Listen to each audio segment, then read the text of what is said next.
Welcome to Video Rental, your retro movie hub. Join us as we rewind through the iconic films of the 70s, 80s, and the occasional 90s gems. From cult classics to blockbuster hits and even some infamous flops, we're covering it all. So grab some popcorn, get cozy, and let's dive into the wonderful world of retro cinema together. Today's episode, we've got Dougie. Hey, how you doing? I'm good. We've got Douglas. Hello. And on today's episode, we're... yourself. I'm good. Tired, but I'm good. Mm-hmm. On today's episode, we are covering Roadhouse, 1989. Doug, when was the first time you saw Roadhouse? Probably, I watched it one of the times my parents watched it. I couldn't tell you the exact date, but it seemed like it was always on TV. TV, yeah, definitely. Constantly on. Mm-hmm. Like TNT or PBS or something. It was rented, or I don't know if we had the VHS, but it was always on TV. Yeah. Mom was a big Patrick Swayze fan. I mean, I understand that. Dougie, what about you? When was the first time you saw it? I'd say probably the same thing. It was like a rerun in the background while I was little. But you've seen it before? Seen it before. I know I definitely saw this on TV because the only reason I know that is this was definitely a staple in our house, but I know because when I got older, the first time I saw it like on, DVD or whatever, I was actually kind of shocked on like language and parts they cut out on TV and stuff. So I was like, whoa, I didn't expect some of that, A lot more butt and boob in it. Yeah, definitely. Well, and just like some of the jokes or that he would make fun of somebody with or whatever, just. And then that the sex scene in the closet, that kind of threw me too. Where he walks in on that guy and then he fires him right there. Yeah. That kind of. I'm on my break. So that kind of threw me too. But yeah, it was definitely on TV when I first saw it.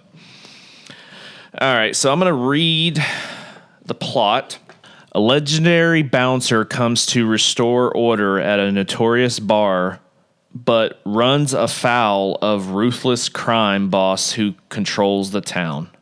All right, so... Basic plot. Yeah, there's... Nothing to it. So the movie came out May 19th, 1989. Doug, how old were you? In 89, I was 14. So, I mean, this would have been the one where, that's why the parts I remember. Yeah. 14-year-old. I was 2. And I know, Dougie, you weren't born yet. But it was You say that every time like it's a surprise. Well, hey, this podcast is all about movies before 2000, man. Well, sir. And what year was I born? I don't. 2006. All right, calm down. It's got an IMDb. Released on your birthday. What? Didn't you say 5/19/89? Yeah. Oh, yeah. It was released on my birthday. Dougie, you didn't even realize that was your own birthday? Dude, hush. It's got an IMDb score of a 6.7, which I don't know. That's a little low. Personally think it's a little low. Tomato meter critic score of a 44%. Oof. Audience score of a 67%. Which I still think that's a little low, but the 60% of that was women, though. yeah. Budget of $17 million and a box office of over $30 million. So it didn't quite make its money back, but it got close. Close. Yeah. Runtime of an hour and 54 minutes, which is not bad. For this movie, I felt like that was a little long. It's of course it's rated R. Mm-hmm. Yeah. Yeah, there was a few scenes that kind of dragged, but Yeah. like filler. But Yeah. All right, I'm going to read the tagline. Dalton lives like a loner, fights like a professional, and loves like there's no tomorrow. Oh, God, that's awful. That is pretty bad. Jeez. That's why the critic scores. You won't see that on a Hallmark card. Oh, man. All right, let's get in some cast. It's got Patrick Swayze. He's known for The Outsiders, Red Dawn, Dirty Dancing, Ghost, Point Break, and Donnie Darko. Who did he play in? Oh, I just went blank. Yeah, The Outsiders. Who did he play in Outsiders? he was the oldest brother. Yeah, he was the oldest brother. What is it, Pony Boy or something No, like that? Pony Boy was. It's been forever since I've seen it. Yeah, I don't know. Yeah. You watched that? Yeah, I've watched that. You have to watch it in high school. Oh, that's right. What? It's Yes, you read the book and then you have to watch the movie. they watch the movie so they don't have to read the book. I always heard the book was totally different from the movie. Yeah, it is. All right, so it's also got Kelly Lynch. She's known for Cocktail, Curly Sue, and Virtuosity. Do you know that one, Doug? Yes. It's got Russell Crowe Yeah, and very young. very young Russell Crowe and Denzel Washington. She's known for having really long legs too. Just saying. Yes. And she was also in Charlie's Angels. It also has Sam Elliott. He's known for Tombstone, which we will be doing Tombstone very soon. Yes. Is it just me, or does he look older than this movie than he does today? I think because he actually had gray hair, but unlike today, he has white hair. So I think that's why he looks older. I think he's like Benjamin Buttons. He's like younger. Chuck Norris. He came out of the womb looking old. Well, probably, yeah. Yeah. He also was in the Big Lebowski, We Were Soldiers, the horrible Hulk, the Ang Lee Hulk movie, Ghost Rider. I mean, it wasn't his fault. Well, it's not his fault, but it's just a horrible movie. He was also in Ghost Rider. That's right. The Man Who Killed Hitler and Then Bigfoot. What? Hold on. Read that title again. The Man Who Killed Hitler and Then the Bigfoot. Okay. That's a movie. That is a movie. I'm gonna go on a limb and say that was direct to video. I think so. Yeah. Okay. I don't know. I'm kind of intrigued by it when I saw it. Yeah. That's a better tagline than the one for this movie. And then he was also in A Star Is Born, the one with Bradley Cooper and Lady Gaga. We also have, these last names kill me, Ben Gazzara. He was also in The Big Lebowski, The Thomas Crown Affair, and he's got 134 movie credits. I think a lot of them are like, low fives or lower. John Doe. And the police are always looking for him. John Doe. Yeah, Oh. yeah. He's known for Great Balls of Fire. You remember Great Balls of Fire? Mm-hmm. Yeah. Pure Country. Tell me you've seen Pure Country. I've seen Pure Country. That was a I've staple. watched it several times. My parents loved that movie. Guess what? You've seen it? Seen it. Oh, get out. Well, that was you gotta love country when you were a kid. But anyways, but that was like always on TMC. always was always playing. Wyatt George Earp. Strait's a star. He was also in Wyatt Earp and Boogie Nights. Terry Funk. Just gonna skip over that last one. Okay. Yeah. Terry Funk.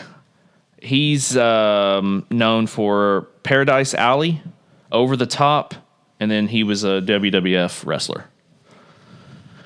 Keith David. He's known for The Thing, Platoon, They Live, Men at Work, The Quick and the Dead, Gargoyles. He did Goliath's voice, the main gargoyle. Volcano, Hercules, Armageddon, There's Something About Mary, Pitch Black, The Replacements. He was the arbiter in the Halo games. And then he has over 400 credits to his name. Yeah, he's got a few gems in there. Keith Davis I think he just recently got nominated for a star on the Walk of Fame. I think I just saw that like a couple weeks ago. Screenplay by R. Lance Hill and Hillary Henkin. Produced by Joel Silver. Joe Silver, very famous. For 48 Hours, Brewster's Millions, Action Jackson, Weird Science, Commando, the Lethal Weapon movies, Predator 1 and 2, the Matrix movies, Book of Eli, and the Sherlock Holmes movies. He did a few bangers. Yeah, a few. That's a good resume right there. And also Menahem Golan. Sure. And Tim Moore. Music by Michael Kamen. He's known for the Lethal Weapon movies, Adventures in Babysitting, Action Jackson, the Die Hard movies, Robin Hood, Prince of Thieves. That's the one with Kevin Costner, right? Costner. Last Action Hero, and then the first X-Men movie. Filming location was Santa Clara, California, and other surrounding areas. Production company. Dirt field. Yeah, I mean, film that dirt field. Middle of nowhere. Production company was United Artists, which they don't exist anymore. I feel like most of these 80s companies don't exist anymore. Oh, yeah. Well, a lot of them went bankrupt. I mean, you know, we listen to a podcast called Bad Movies Rule, and they do so many movies from the 80s, and they talk about Canon. They're like the Canon classic. Canon films that just went bankrupt real quick. It was also it was directed by Roddy Harrington. All right, so I'm gonna read some trivia. I guess Roddy didn't really do anything else because there was nothing else in his. He just directed the one. One shot. One shot. So I'm gonna read some trivia. Marshall R. Teague, Jimmy, initially didn't get along with Patrick Swayze. While filming their big fight, both men quickly realized they shared a dedication to realistic stunts. They developed so much mutual trust that they improvised a lot and allowing each other to throw real punches and kicks. When Jimmy swings a log at Dalton, Teague mistakenly thought it was a breakable prop log. By the end, Swayze was covered in bruises with 2 broke ribs and a busted knee. Well, I mean, he had like bad knees to begin with. Yeah. Oh, yeah.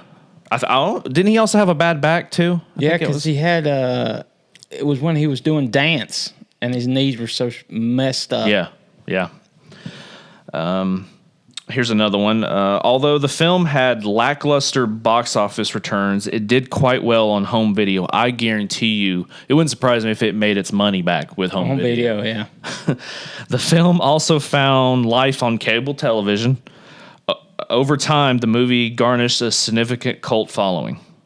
This film is listed among the 100 most enjoyable bad movies ever made in the official Razzie Movie Guide. I can see that. You know, that's why he did in Dirty Dancing, that's why he did the lift in the water, because his knees were bad that day. Oh, yeah. I think I've heard that, yeah. All right, so I think Doug here is going to read us some reviews. You want to tell the people what people think about this movie? Let's see. Who's right and wrong today?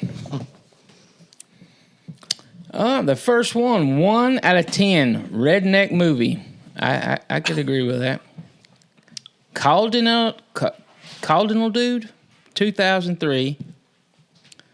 December 17th, 2003. If you enjoy monster truck rallies and think pro wrestling is real, have an IQ under 70, or think you are Bruce Lee, you may enjoy this movie. Otherwise, don't waste your time. Swayze is the best cooler in the business, who also is a philosophy major and is hired to be a bouncer at a bar with more fighting than drinking.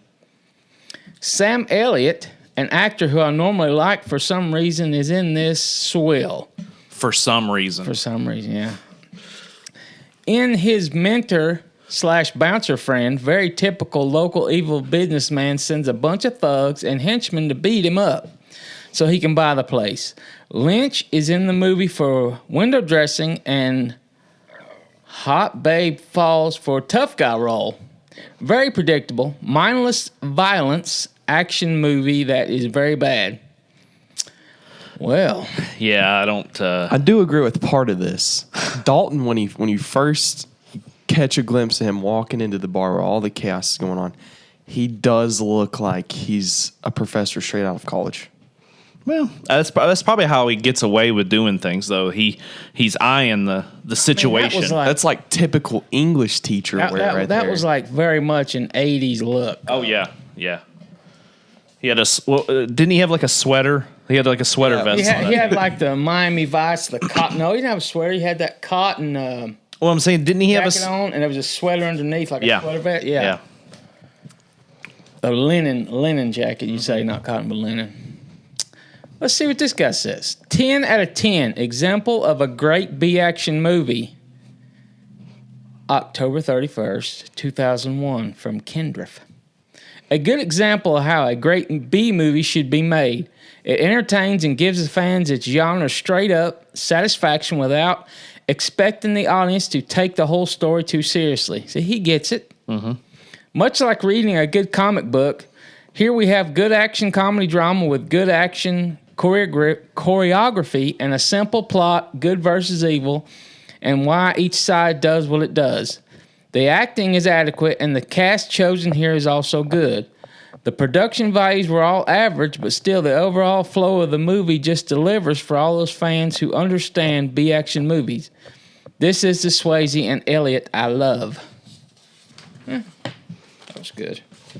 Straight to the point. Yeah, I would agree with this is probably my favorite Swayze movie, but this is not my favorite Elliott movie. I think Tombstone. Oh yeah, might be my favorite Sam Elliott movie. I'm gonna have to get back to you on that one. Yeah. 4 out of 10. First, it's so bad it's good, then ultimately just bad. Armando Manuel Pereira in 2021. The first hour was mostly in the so bad it's good category that some people have claimed for it. Then the progressively became just bad. I knew it had become bad when I was hoping it would end.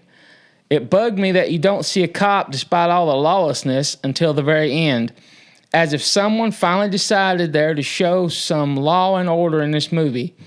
I gave it a 4 out of 10 because I always give films that I want to discourage other people from watching. Okay. He does bring up a point, though. There was literally no cops in that town. I got something on that. Okay. I got something on that. We'll get into Well, I mean, yeah, I do too. How many times do I have to say this? All 80 movies are like, you can't just go into it expecting it to be the exact same thing it would be today. Yours is a different time period, different decade. I don't understand why people don't understand. We're getting schooled from the 2000s, kid. Yes, you are. Absolutely. It's a rom-com action movie from the 80s. What did you expect? I would not say this is a rom-com at all. This is literally just an action rom-com movie with action on the side. This is what it is. Doug, continue. God. Okay. Okay, 8 out of 10. Sex, violence, and humor. Yeah. Whoa. You got a little girdle. Yeah. Oh, yeah. Oh, yeah. Macho Man on me for a minute. From MM39, December 21st, 1999. He probably put this in thinking Y2K was going to shut his computer off next couple of days. Well, he was like, well, I might just watch this around Christmas time. Yeah, and I'm going to make a review, and then the computers will be erased. Many will hate this adolescent foray, but in my immature nature, I liked it. This film does what many action films miss. It has a flow to it. The story keeps the viewer intrigued, and the violence, humor, and sex appeal put sizzle into the steak. The pool cue scene is excellent. The Tiger Claw Kung Fu movie is great, and for a great Buick is funny. That's a nice little callback to the joke in the movie. A bounce, he didn't put who is a philosopher is a nice twist. Rent it, watch it, love it. All right. So was that car, what type of car was he driving? Was that a Buick? No, his first car, it was a Mercedes. No, and then he had it was a Buick Riviera. So the one that 60 the headlights open up Yes, like that. yeah. That was a cool Always Buick. thought that was awesome. Those, I like that better than Mercedes. yeah. Oh yeah, definitely. But the joke was from he was fixing the graffiti on the wall. Yeah. Yeah. Well, Trying to clean up the place, and somebody put for a nice Yeah. F-U, blah, blah, blah. And then he changed the F to a B and put an I in it. there, yeah. I always liked that car. Like really, like that was one of the things that stood out to me was Those that headlights, car, those headlights. yeah. Yeah, I always thought that was awesome. Yeah, and you absolutely do not see those anymore. No. Okay, let's hear from Mr. Ebert. Roadhouse features a scene in an evil sadist trophy room filled with unusual animals, suggesting he hunted in a zoo. Then sadist Brad Wesley extorts businessmen into a small town with limited businesses to fund his expeditions. The film, possible a parody, made me laugh more than comedies I saw that week. The hero, Dalton, played by Patrick Swayze, is a barroom bouncer with a PhD in philosophy. He is hired to bring peace to the Double Deuce nightclub in Missouri, terrorized by Wesley's goons. Dalton quickly falls for Doc, a local doctor, and enlists his friend Wade Garrett for help. The film is based on a real Missouri case, but takes creative liberties. It includes over-the-top elements like a dash into an exploding building and a rock band protected by plexiglass. Despite its flaws, Roadhouse is entertaining if viewed with irony. 2.5 out of 4 stars. Yeah, all right. That's pretty good. Yeah, I'd expect that from him. Well, you know, he was talking about it's kind of like based on a true story or, you know, a true case or whatever. Whimsy, yeah. Well, it was sort of like with Footloose as well. I don't know if you knew Footloose was kind of based on a true story with the whole town. Town going against, dancing. Yeah, no music and no dancing and all that stuff. I mean, like he said with this, they do take a lot of creative liberties, but that was kind of based on a true story. All right. Thanks, Doug. Oh, absolutely. All right. So let's start with our scene by scene. So scene 1, we meet James Dalton. I don't know if you knew his name was James. James. A professional bouncer hired to clean up a rough bar called the Double Deuce. Dalton observes the bar, buys a car, and rents a place. We also meet Brad Wesley, the self-proclaimed owner of the town. Dalton cleans house and enforces his rules on the employees. I mean, scene 1 sounds like the entire movie right there. Yeah. What was the way they set it up when you meet Dalton? Nobody calls him James, but No. when we meet Dalton, he's in that bar and it's nice. It's a classy looking bar. Everybody's having a good time. Mm-hmm. And then the guy shows up. Well, his bar's so rough, he's got to hire somebody to take care of all the miscreants in it. Well, and who knew being a bouncer or a professional bouncer was a thing? Like a cleaner or whatever you want to call them. Cooler. Specifically at a place named the Double Deuce. Or the Double Douche. Double douche. That was a cool joke. I like that one. Well, and you know, the funny thing is also in all these, there's so many, if you really look, there's so many like actual like real singers in this movie too. Like that band that was playing in that first bar that was a real band. And then the main singer, the blind one, he was a real singer, and he's an awesome singer. I've got a few of his songs myself. Is he actually blind? Yeah, he's actually blind. He really plays guitar like that. But I think he actually, I want to say he passed away like recently. in the late. No, it wasn't recently. It was like maybe the late '90s, early 2000s or something. Was it that long? Yeah, he didn't live too long. I can't remember what they said he passed away from. But yeah, he was great. He did a couple albums before he died and stuff. But he was really good. Well, and then we see him trying to protect this bar, or still, I don't know if you want to call it protect, but one guy swipes a knife at him and he cuts his arm. And so that's when he has to go back there and sew it up. Doc. Oh no, yeah. You talking about at the bar? Yeah, the first bar that he's at, and then that's when what's his name? The guy that hires him. What is his name? Is it Pat Dalton fires Pat? No. I don't even think I ever heard it. I don't remember hearing his name. I don't think so. Because he's always in the background. Yeah. Well, okay. So the guy that eventually hires him for the double deuce. Yeah. He comes in there and sees him sewing him up, and he's like, "Yeah, I need you to basically just come clean up my bar and stuff." And he's like, "Here's your plane ticket." He's like, "I don't fly." He's like, "It's too dangerous." Yeah. All right, I'm gonna take a little step back. I looked it up. The blind guy, Jeff Healy, he died in 2008. Yeah. And he had cancer, and it spread to his lungs. Yeah, that sucks. And then this is where we kind of see, Dalton kind of in, I guess you could say, kind of in his personal life. He seems like he is kind of like a high maintenance. I wasn't going to say high maintenance. I was going to say he bounces around a lot. No pun intended. But he bounces around a lot to city. It seems like he doesn't actually have a permanent place. Yeah, he don't stay in a place very long. And no. Well, he knows, like, if he stays at the bar he's working at right now, it's like the guy that come in with a knife. Everybody comes in to challenge him. Mm-hmm. Yeah. Everybody wants to be the bigger guy. So. And we see that Mercedes. Every time I've seen this movie in my adult life, every time I see that Mercedes, I think of the Mercedes I had. Because it's not the exact same model. But it didn't have the nice wheels like that. Oh, it did. Did it have those wheels? Oh, yeah. No. Dude, I'm serious. It was the exact. I gotta see photographic evidence. Well, I don't have a picture of it right now. But oh, yeah. No evidence, but it was just perfect. Top of the line, right off the line. 2000s kid, stay out of this. Shut up. But I think his was like a 420 or something like that. I think it's what it was. Or maybe a 360 or something. But the one I had was a 560 SEL. It was like the biggest one you could possibly buy in that model. Yeah. The boat that floated down. Yeah, it really was. But that thing was so powerful. I mean, it had like a V8 engine in it and everything. You'd drive it right now, wouldn't you? Yeah, I at the time I regretted getting rid of that thing. That thing was the thing was like meant to. The only thing that was wrong with it was the AC, of course, was out in it.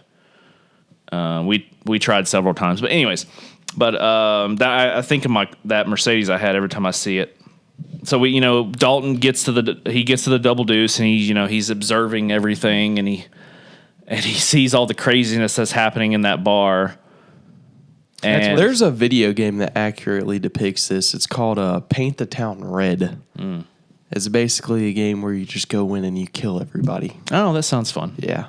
Oh, okay. All right. I mean, this seems basically like that. Kids, to be honest. play. The kids games kids play nowadays. Well, he walks in and all he does is he stands in the corner, doesn't say nothing to nobody. Nobody asks everybody asks who he is, but he won't say nothing.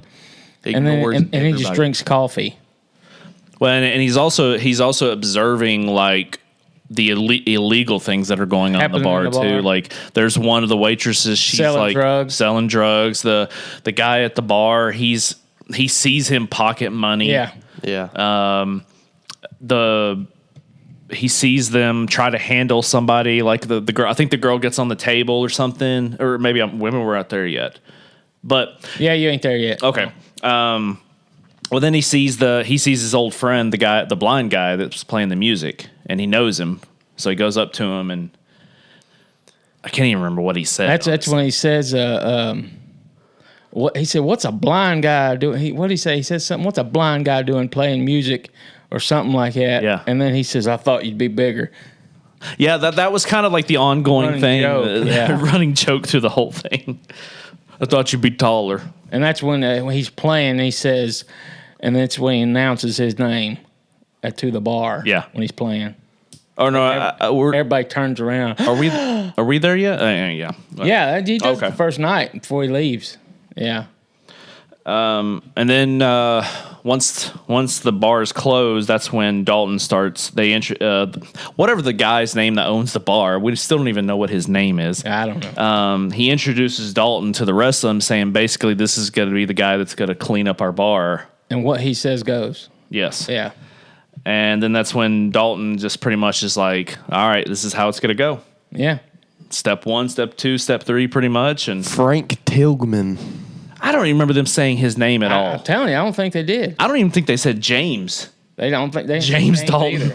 They didn't say James. Everybody just announces him as Dalton. Dalton. And this is when he starts like firing people because Yeah. he sees what's going on. Oh, well, let's. You guys got anything else for scene 1? No, go ahead. All right, so scene 2. Dalton fires Pat for stealing money from the register. Carrie visits Dalton, warns him about firing Pat, and brings him breakfast. Brad Wesley drives recklessly, causing Dalton to lose control of his car. We meet Red, the auto parts store owner, and Brad introduces himself. Pat is Wesley Snipes.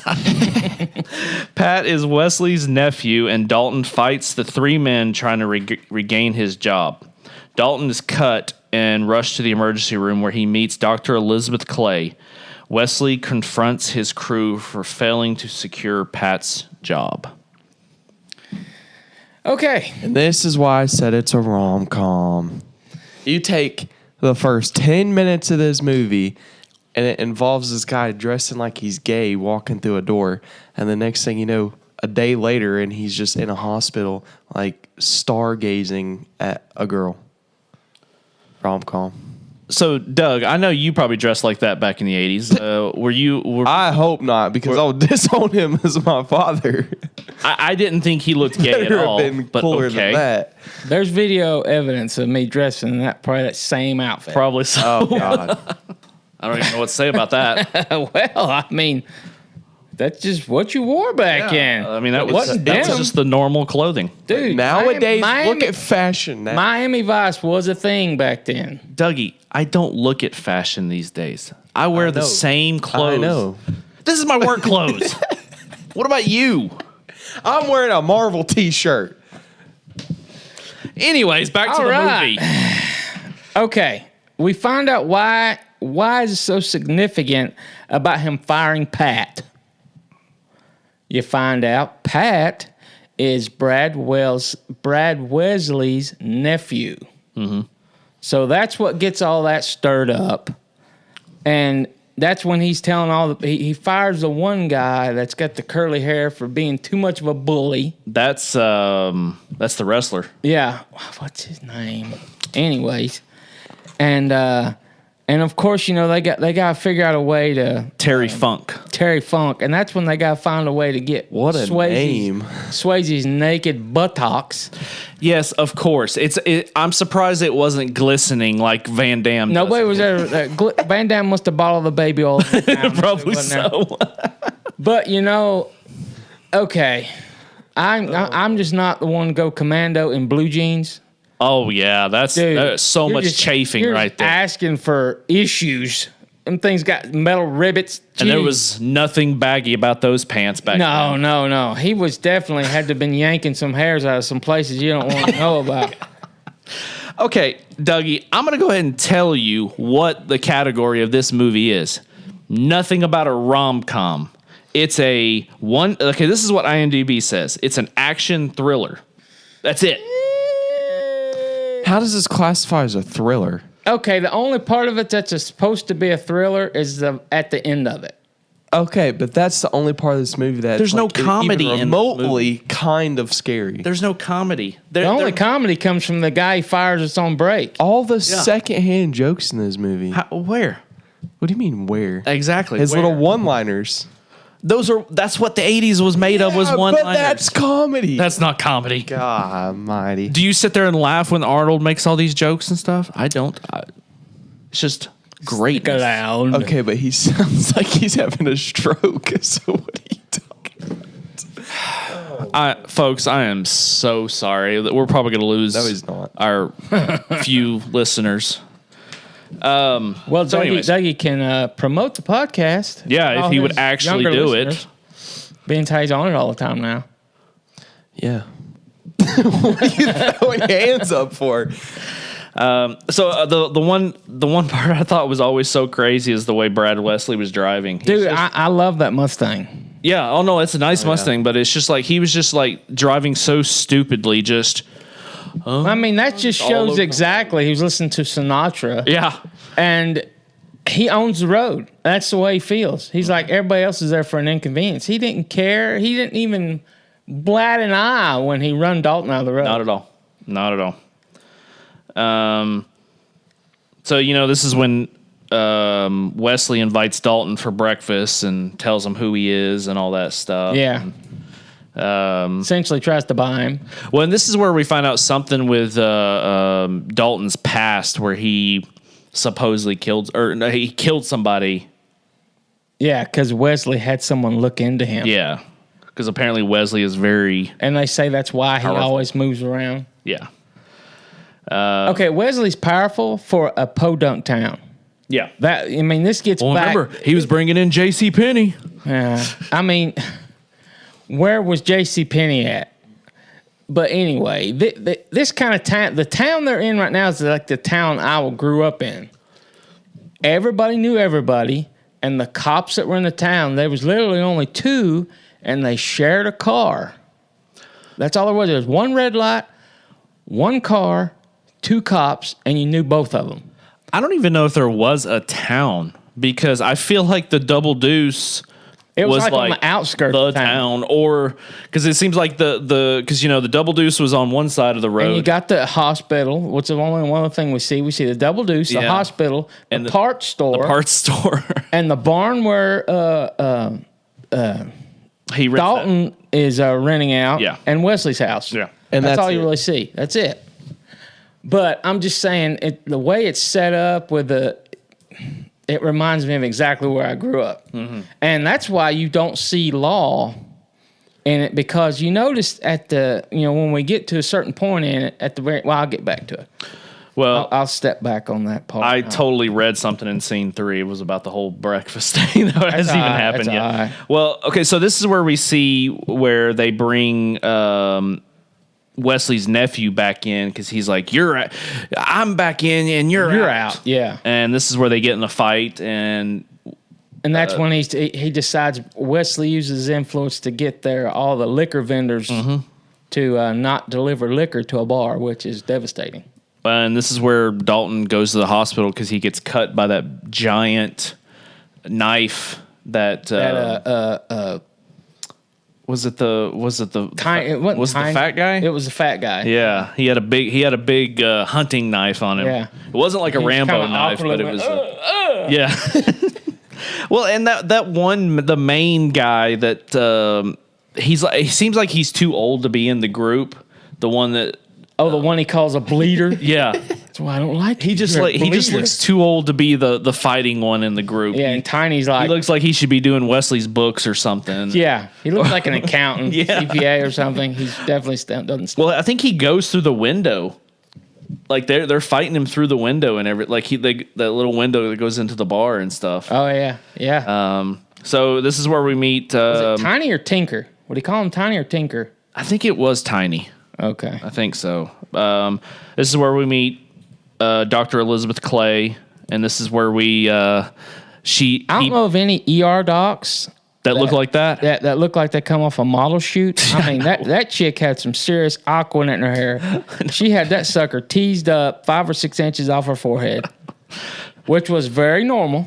Very normal. Very normal. Yeah. Mom had hair like that. Don't start. We're We're on a podcast. I don't even want to hear it, Dougie. If you were born in the 80s, you'd be wearing Aquanet right now.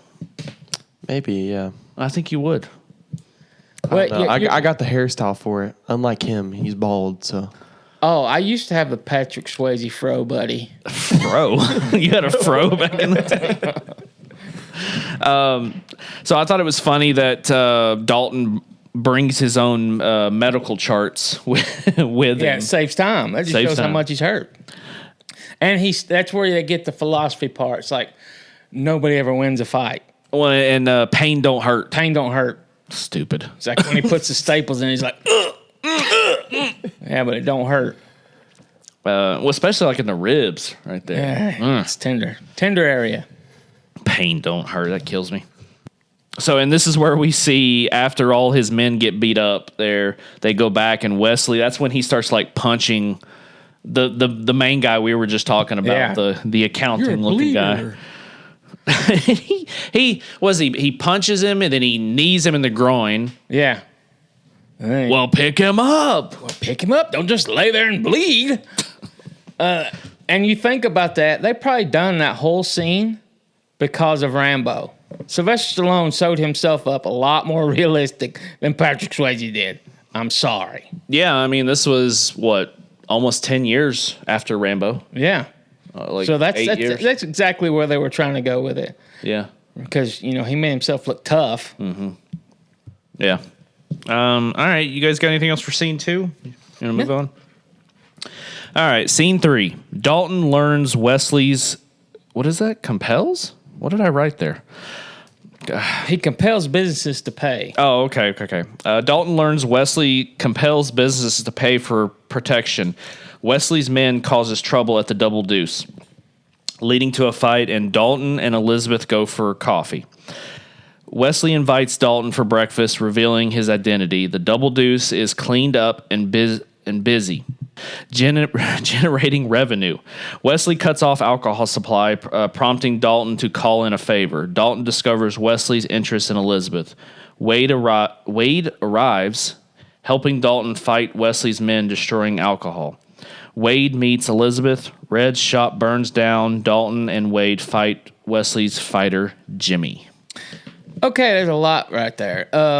Yeah. We kind of skip over the one part where he calls his favor. He calls in about the alcohol. He actually calls. He calls some of his friends that deliver alcohol to other bars he's worked. But he talks to Wade. Yeah, he calls Wade because he wants to find out if Wade's ever heard of Wesley. Wesley's heard his name before. And that he's just shows he's a part-time. I mean, he's getting businesses to pay. He's got this big old mansion. How much money is he getting from the parts store? Yeah. And I guess the Deuce. That's the only things we see, But apparently, I guess he's got the dealership too. Well, and we see Wade. He does the same exact job, but he is like the legend of the group. Everybody knows him. Yeah, he's the one that supposedly taught Dalton how to fight. Well, and actually, I totally passed over this, but at the beginning, he's like Dalton's telling the Double Deuce owners, like, "Won't you get Wade?" And he's like, "Wade's getting old," so that's why he chooses him.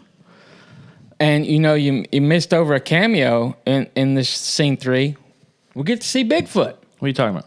The original Bigfoot, when he drives through the oh, come on, man. He drives through the dealership, over the cars. Oh. They took the badges off the truck, and he runs over all the cars. We're not there yet. What? That's the final scene. Oh, well, never mind. I was like so confused. I was like, I don't remember Bigfoot being in there anywhere. And I was actually thinking of the real Bigfoot.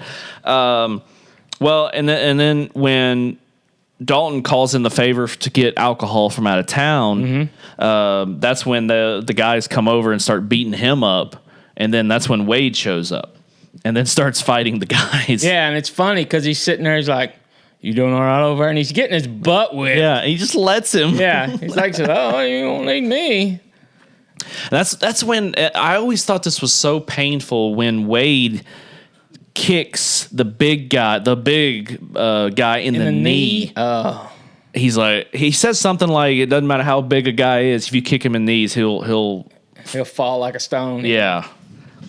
And then of course that same guy that got punched earlier goes right in the dumpster. Yeah, that dude he's just a punching bag in it. So, and then this is where we see the Double Deuce is actually cleaned up. It's doing business. It's great. Yeah, it's got the neon sign now. Yep. It's actually a really nice place because they still haven't paved the parking lot. Well, that was kind of a normal thing back then, you know. Yeah, have dirt parking lots. Dirt Yeah, I get parking it, lots, yeah. gravel, you know. I feel like it's kind of still a Candler thing out here. A lot of places still have dirt. But you made all this look like this high society building. You could have just left it looking like a hole in the wall, just have it nice people and have fun. Everybody comes in filthy from all the dirt. Yeah, people show up after work and So this is where they burn down Red's shop. This is where everything starts going down south. Yes, starts going a little crazy. Dalton saves Red. Yep. Wesley is starting to. I guess he's like getting a little jealous, and he starts taking out on everybody. Well, Dutton didn't, because he finds out that Doc and Dalton. Well, Wesley likes her. Yeah, I think so. And I think that had a lot to fuel him too. Well, and I think it was in the scene where there was some of those guys were in their. We do see the Bigfoot truck, but we see it in the parking lot. That's where a couple of guys are sitting there in the parking lot, and they see Dalton talking to the doctor. Yeah, because Jimmy's sitting in the truck that time. Yeah. And then when they run back in the bar after they've saved Red. That's when Wesley and Jimmy, they're all in the bar. Yeah. And then Wesley's girlfriend wants to dance. Oh yeah. And we see this infamous scene. Put her up on the bar, little table. And that was another. No, it wasn't even she was dancing on the stage. Was it the stage? Yeah. Different. Oh, the other girl was on the table. Yeah, that was. It was while the blind guy was playing too, wasn't it? Yeah. Mm-hmm. Yeah. Well, and this was another scene that in the TV edit that they somehow cut the film where it only showed from like shoulder up. Yeah. She had her boobs out. Yeah. And then this is where we see Wade and Dalton start fighting Wesley's men in the bar there, and Jimmy gets involved. Yeah, that's when the first time you get to see what kind of Wade and Dalton and Jimmy. Mm-hmm. Which one stands out when you talk about fighter names? Jimmy just don't seem like somebody that know how to fight. That's the kid that runs the AV club at high school. It's the Jimmy part. He should have just called himself Jimmy, or no, I mean Jim or James. Yeah, it's Jimmy. Jimmy, yeah, I don't know. And he has that earring. Oh well, yeah, that was an '80s thing. For yeah, sure. Definitely. He had a choker on too. He had a real tight necklace on too. Oh yeah. Well, you guys got anything else for this scene? I mean, we're actually scooting pretty fast through this movie. Oh. Douglas, can I help you? I'm just checking it out. Calm down. All right, you guys want to move on? Final scene? Yep. Sure. All right. This is where everything happens. It's true. Everything happens. Something else I'm going to have to cut out there. All right. So final scene. Wesley and his men destroy the town's businesses. Wade tries to convince Dalton to leave. While Elizabeth urges him to depart to prevent Wesley from killing him, Jimmy detonates Emmett's house, leading to a deadly fight between Dalton and Jimmy. Dalton brutally kills Jimmy by tearing out his throat. The next day, Dalton finds Wade stabbed to death on the bar and launches a full-scale attack on Wesley's house. Eliminating his men, Wesley and Dalton fight, and the four remaining business owners kill Wesley, declaring, "This is our town, and don't you forget it." Again, this is where everything happens. Okay. Wade alludes to the part where, because he says you're still running from your past. At one time when they're talking, when he's flirting with Doc and they're showing each other scars, crap like that. Yeah. And then he alludes to him, when somebody pulls a gun on you, you ain't got no choice. Right. So, I mean, I'm paraphrasing, but that's what happened. Yeah. And that's when it comes. You could tell they're so hinting at that's what's going to happen at the end of the movie. And then when he blows up, you see another part where Wesley he's got a helicopter, and he's always flying the helicopter over Emmett's barn to mess with the horses and stuff, because he can't stand that he has to look out at Emmett's barn farm across from his house. Yeah, because he's got they showed it earlier in the movie, he has a giant mansion, and then at night he has parties. Crazy parties. Like college parties. Yeah. All these 40-year-old men having college parties. Yeah. Hey, it looks like he's more like 60 in this movie. Oh, he's probably very close to it. Everybody looked older back then. I don't know, man. He might have been 40 years old. You never know. And that's when, before that you get Wade's like, when he first gets in all the alcohol store and he gets in the first fight, they kind of say, what'd you get? Oh, no, this is when he talks to him in the bar because he's working out. Patrick Swayze's working out. In the barn. In the barn, yeah. And Wade comes up to him and's like, and they got that one scene which is totally awesome when he gets Patrick Swayze pissed and he goes to throw a punch and he catches it. Mm-hmm. Well, Wade can tell that he's getting too personal. This I guess you could say this gig is getting too personal for him. Yeah, and he's like, let's just get out of here. Yeah. Take the money, we're gone. Yeah, forget this whole place, let's go. Yeah. But which is kind of like Dalton's MO all the way up to this. Yeah. He just goes and cleans it up and leaves. Well, and I think, since he's found somebody that he cares for, he's actually cared for somebody now, so he wants to stay. And that's one thing. She has a prettier butt in the moonlight than his? That's true. Gotta be. I'm sorry. Let's go to the sex scene. I just got to mention one thing about the sex scene. The one on the outside of the roof of the barn? No. They're still inside. Oh, okay. When they're taking all their clothes off and I'm sorry, but they have sex right up against that rocks and that rock wall. She got bruises. Yeah. I don't know. I was just like, man, that's got to be painful. Shit. Pain don't hurt. Pain don't hurt. Yeah, but it was her butt and everything that got pushed against the rocks. It wasn't hurting him. So this is where, he tries to get with the doctor and he's like, we need to leave town. Doug, explain the scene with the Bigfoot.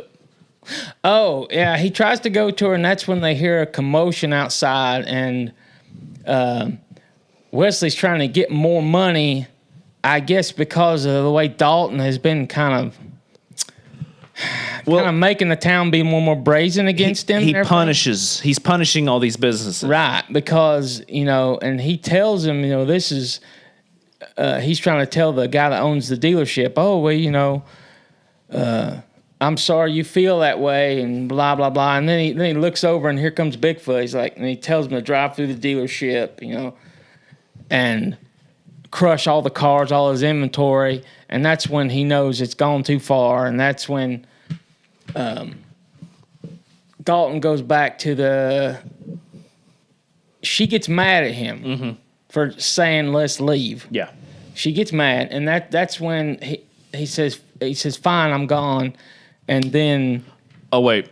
So we went too far. She ignores him because when they blow up the old guy's... Oh, Red's parts store?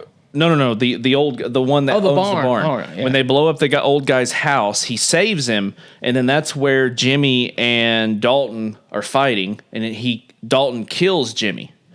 Well, she sees that. It's like, oh, she thinks, oh, I'm with a monster. Yeah, so she doesn't want anything to do with Dalton. And he tries to drag Jim. He never does show what he does with the body. Well, he drags him across the river. Yeah, and he just let it float. Let it float Across. It was a floater. Yeah, it's a floater.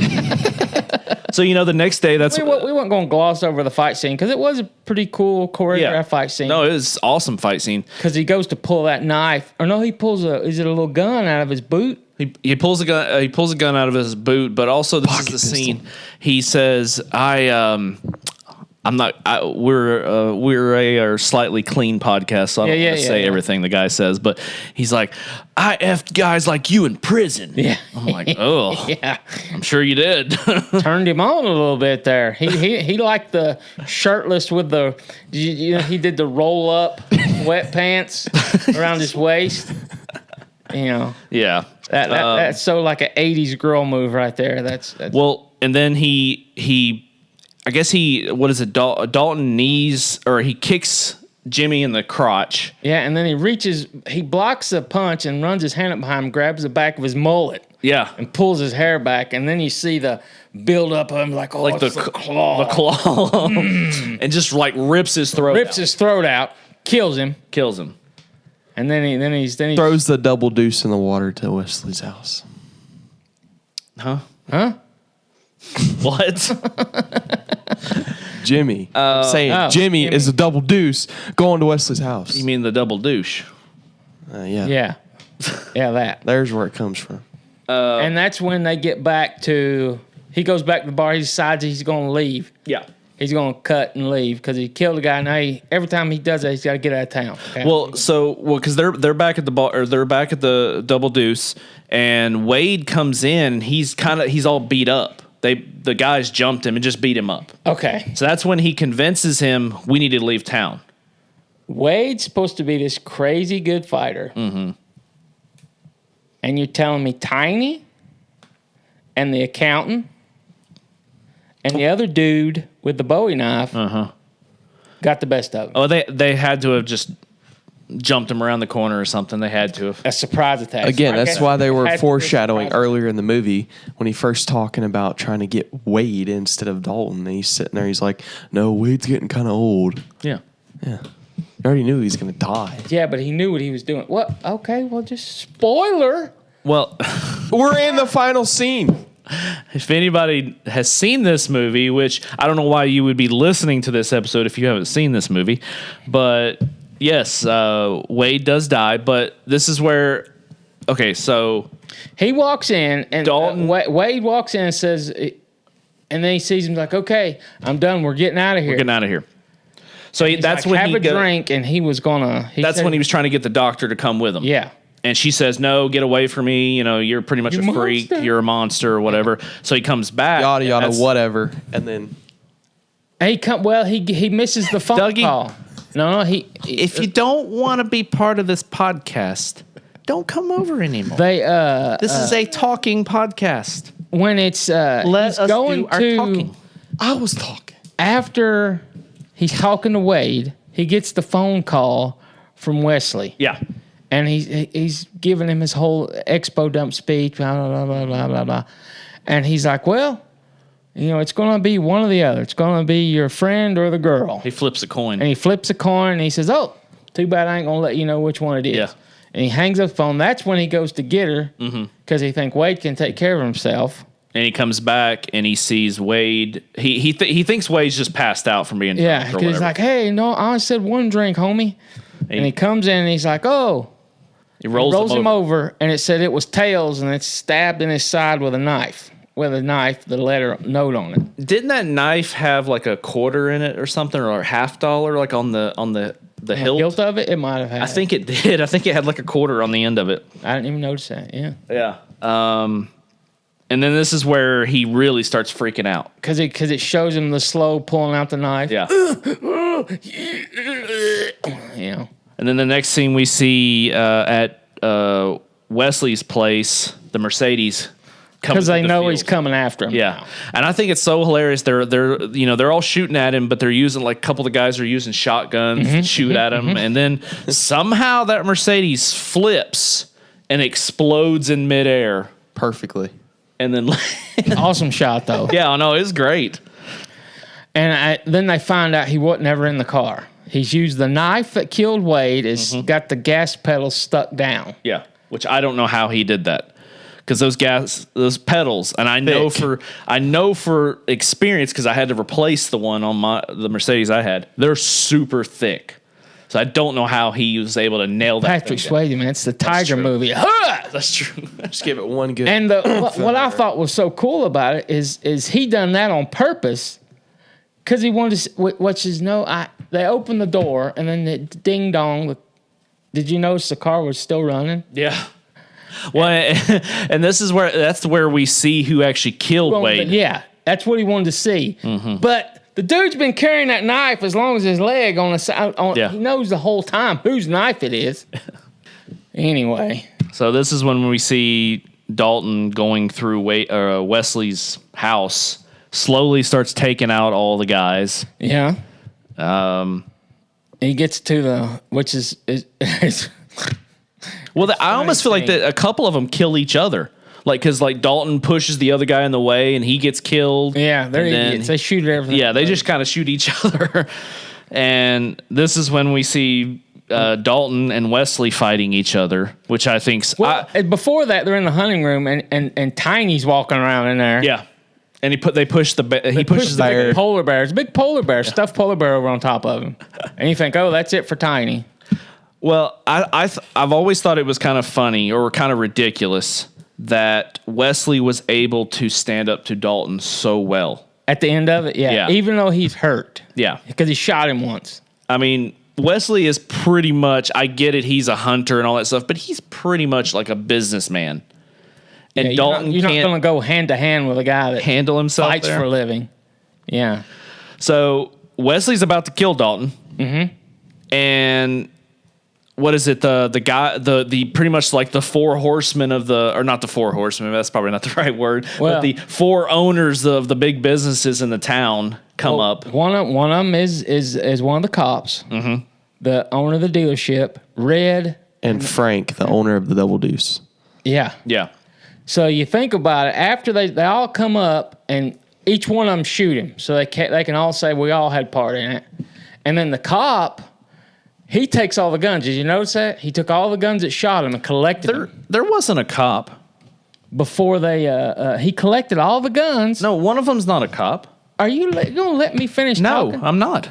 He collected all the guns. That's why there's no cops going after none of the other guys, the state guys. Now that's the state guys show up. But there was no cops. That's what I'm telling you is neither one of those four guys were a cop. There was one of them was you're messing up the point of the story that Dougie was trying to say. Dougie had no point whatsoever. First of all, no reason for any law in this whole movie. They covered the whole town, got together and covered it up. That's the way little towns But I'm just telling you, there was no cop though. None of them were a cop. That's what I'm telling you. That's not the point. No, you don't know what the point is. That's exactly. Anyways, so yes, they take all the shotguns, and then that's when what is it, like the state police basically, I guess, come in, show up. All right, and they ask what happened. What happened here? I don't know. I didn't see nothing. I didn't see nothing. And if nobody's going to come to it, there's no way they can prove it. Tiny, did you see anything? Which is my favorite line of the movie. A bear fell on me. And that's when they all start laughing. Yeah. Oh, well. Because you think Tiny's dead. I thought it killed him, maybe. Yeah. And then he comes walking out, a bear fell on me. And then after this is where we see the final song of the movie. And I love that song so much. I've got the song. But the song is so good at the end. And then we see pretty much Dalton and Elizabeth kissing in the lake, and then they sink down, and then we see the blind musician playing at the end, and she gets pregnant. Well, that didn't happen, but and that's the end of the movie. You guys got anything? You guys got anything else? This final scene? No, that was it. They were just saying, all right. Small town wins.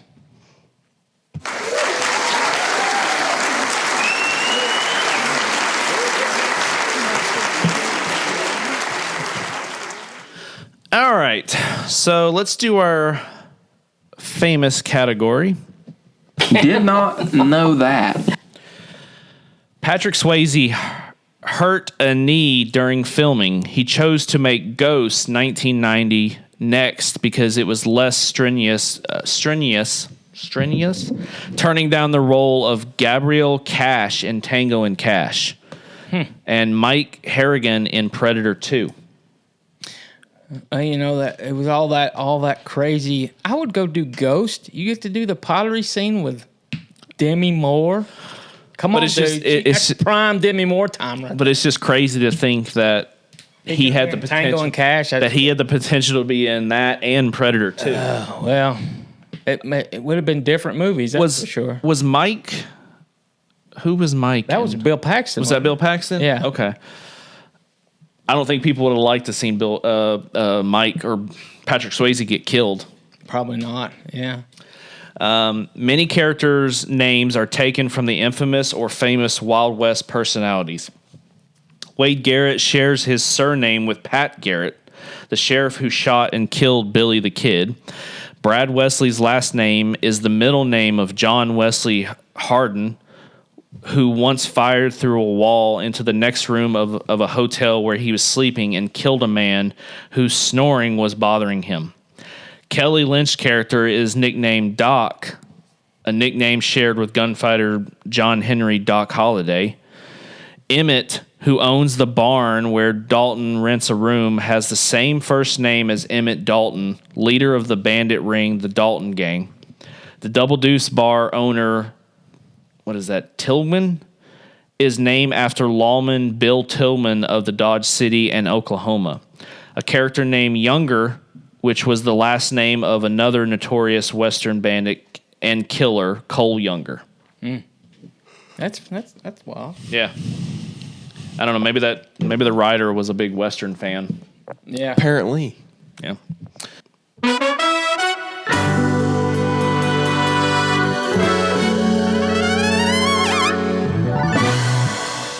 All right. Dougie, let's start with you. What's your number one quote of the movie? Number one quote. I'll get all the sleep I need when I'm dead. Pat Garrett. Yeah. Yes. All right. Doug, what about your number one quote? Oh, man. I went back and forth with probably. There's a couple. I'll tell you a couple. A couple honorable mentions. Okay. When Wade shows up, the double douche. Yeah. Or and another time when he's giving the speech, there's a sign above our urinal that says, "Don't eat the big white mint." That's why I love Wade Garrett in this so much. He is just... He's got all the lines in it. Yeah. And I guess I have to go with Tiny saying the bear fell on me was hilarious. Yeah, that's a great one. That's hilarious. I don't know, like Doug, you're saying there's so many corny but so many good ones in this movie. I mean, I guess I'm gonna just go with Pain Don't Hurt. I'll go with that one. All right, that's good. Best part of the movie for you, Doug? Best part of the movie. I'd have to say the and you can't say the girl dancing on the stage either. Come on. No, I'd say the best part is when I just really liked when they showed Bigfoot driving through the dealership. I mean, that was just awesome. That stood out to me. I was a big Bigfoot fan once. Well, I mean, Bigfoot was huge back then. Oh, yeah. Yeah. The creator of monster trucks right there. Dougie, best part of the movie for you? When Dalton kills Jimmy and rips out his throat. Yeah, Doug, I'm surprised you didn't mention that. He's going a little dark on that one. Real dark. That's the best part of the movie. You waited all this time. I like to see people get killed. It's the vengeance. Vengeance. Yeah, that's right. I mean, I'm not gonna necessarily say the throat ripping out, but just that fight scene. The fight scene was awesome. I mean, the scene with Wade, Doc, and Dalton when they were in that little diner, and he started dancing when he said Dougie's favorite line, I'll get all the sleep I need when I'm dead, and he starts dancing with it. All that was a great little put together scene too. Well, and actually, I'm gonna go back. Also, the scene there's so many good scenes in this movie, but also the scene where Wade's trying to convince Dalton that we need to leave town, we need to get out of here, and like you were talking about, when he catches the punch, that was an awesome scene. Well, and also the scene where Wade walks up and Dalton's just getting the crap beat out of him. Yeah, and he's laughing. He's like, all right. So, Dougie, what about your favorite character? I'm going to go Wade. Wade? Yeah. It's a good one. It was between that and Dalton, but Wade said my favorite line, so I'm giving it to Wade. Okay. Doug, favorite character?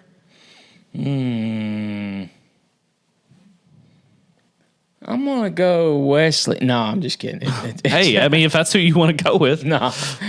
I think Tiny was my favorite character. He was just funny. Yeah. He was just there, man. Well, he was definitely like the comic relief of the movie. That's where your comedy comes from, Dougie. The only part of the movie is him.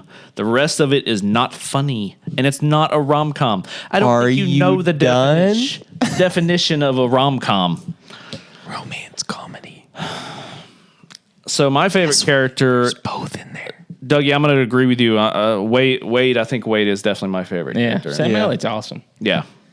He ties it all together. He definitely does. I think he's one of the few actors. I mean, there's several, but he's one of the few actors that can make a bad movie better. Good. Yeah. Yeah. Like, he was probably the best thing about that Ang Lee Hulk was when he played General Ross. General Ross. Yeah. It was the mustache. The power of the mustache. Oh, no, wait. He didn't have a mustache in that. Because I remember he shaved it off. Oh. Yeah. But he was the best thing about that movie. Well, you know. Remember, he had such a thick mustache in Tombstone. Now we're going to have to review The Man Who Killed Hitler and then Bigfoot. Yeah, we're not doing that. It might be awesome. But You it's never know. Look That's it up. not in our criteria. How do you know?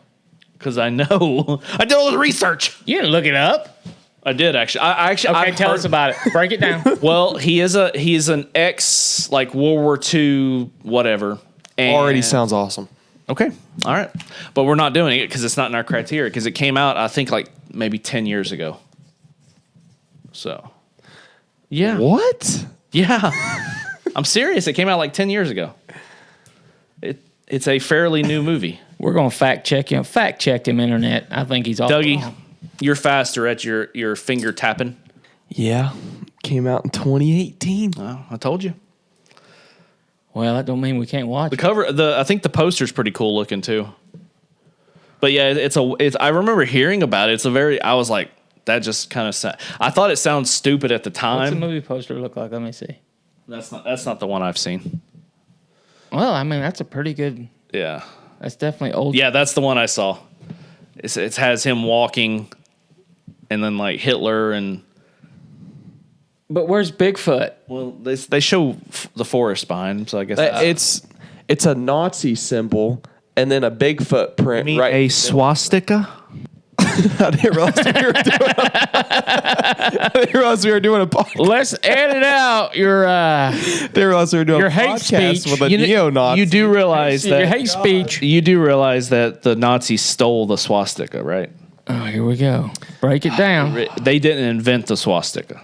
Break it down. Break it down. Anyways, Let's all right. talk about this. So let's give our final rating and our final thoughts on the movie. Let's start with Dougie. Let's start with you. I'm going to give it a 3.5 double douches. Is that it? What's your final thoughts? Final thoughts. Final thoughts and rating. Well, I already gave you my rating, Okay. Good. Awesome. but What'd you say? 3.5? watchable. Would you watch it again? it's one of those movies where it's okay. It's not.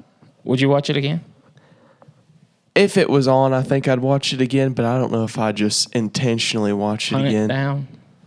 Well, it's not like the old days when you just turn on the TV and it'd be a play and you could just watch it. Now you actually have to. You have to go hunt it down. Hunt It's it and rent it's a good movie, but I'm not What I miss seeking it about out. actual TV channels. Is what I'm trying to say. I wouldn't seek it out, but it's a good movie. it. Okay. Okay. So 3.5. All right, Doug. Score and final thoughts. It's hard to score this one because it's got so much nostalgia for me. It was everything. You constantly saw it. Patrick Swayze was everywhere in that decade. Yeah. I'm gonna give it a. Yeah, and it sucks that he's dead I now don't know. because he probably would have made a comeback now. I'm gonna give it a. I'll give it a 3. 3. Try to take nostalgia out of it because it had a lot of filler in it. Really, I think this movie could have been condensed to about 60 minutes and still been great, like a good TV movie or something. But They definitely had to put some filler in it to punch it up. Yeah. No pun intended. But it was a great movie. I would absolutely watch it. What did we say it was? An hour and a half, or no, hour and 50, I think. hour and 54 minutes. Yeah, I think they probably could have cut about 20 minutes off of it, I'd say. I think they probably could have cut more than that off of it. There's a lot of it just didn't mean nothing. Well, I think the whole... Okay, well, I'll go ahead and give mine. I think the whole thing with the supposed love story in the movie, I think the whole... So he admits there's romance and comedy. I caught that. So, what does that make this movie? High five, Doug. With action. High five. Clap the hands. Clap the hands. Can I give my final thoughts? Thank you. And I did say supposed love story. There's no rom-com in this movie. But I think taking it back now. Are you saying it was just meaningless sex? Yes. How dare you? Yes. I think the whole diner scene. I think they could have cut that out. Honestly, That was like a grounding point for all three of them. well, the dancing and all that stuff. I didn't really need that stuff. And dude, I'm trying to figure a way of cutting some time out of this movie. And I think that those scenes were kind of useless, honestly. Just cut out the part where he's beating the CPA in the face. That was dumb. Great. What? So anyways, you guys had your time, so let me have my time. Take it. Man. People are going to really love this episode. Love me. 3 morons arguing over this movie. That's fair. You're gonna love it like the rom-com that it is. Dougie, man, you gotta watch more movies if you think this is a rom-com. Man. So, I mean, I've always loved this movie. Staple. It's been great. True. I've literally watched this movie for the last 30 years or more. Mm-hmm. So I'm gonna give this a 3.5 as well. I do really like this movie. I used to own it, definitely. But I think it's definitely one of those cheesy action 80s movies that I think it's just a staple. Oh, it was absolutely date stamped with all the outfits and the hair. Oh yeah. Speaking of that, though, did you see that it's been 39 years since the Karate Kid come out? Yeah. Dude. You know, it's been 30 years since the Ninja Turtles movie came out. And 50 years for Jaws. Yeah, I saw it. 50 years. All right, hold on. Let me We're getting old. figure up this score here. You still can't say we're. There's like All right, so the movie got... gap there, man. You're getting old, dude. So we our average, we gave it a 3.33. Okay. That's good. All right. I'm in line with them. Yeah. I'm in line with everybody. You guys got anything else for the movie? No, watch it. Go enjoy it. Yeah. It's an 80s gem. If you enjoy cheesy 80s movies, this is definitely a have to go watch. If you like seeing Patrick Swayze with his shirt off, you got to watch it. Sure, that too. That too. All right. Hey guys, if you're loving this podcast, be sure to click follow on your favorite podcast app. Apple Podcasts, Spotify, and we're also on YouTube. Give us a review, 5-star rating. Maybe you can share an episode that you've loved with a friend. Or not. But, you know. We're trying to promote this podcast, Douglas. Man. Hey, there's no bad press. We're going to say something bad about us. Okay. No, please don't say anything bad about us. No, let's go ahead and put something bad on there. Don't listen to him. Do it.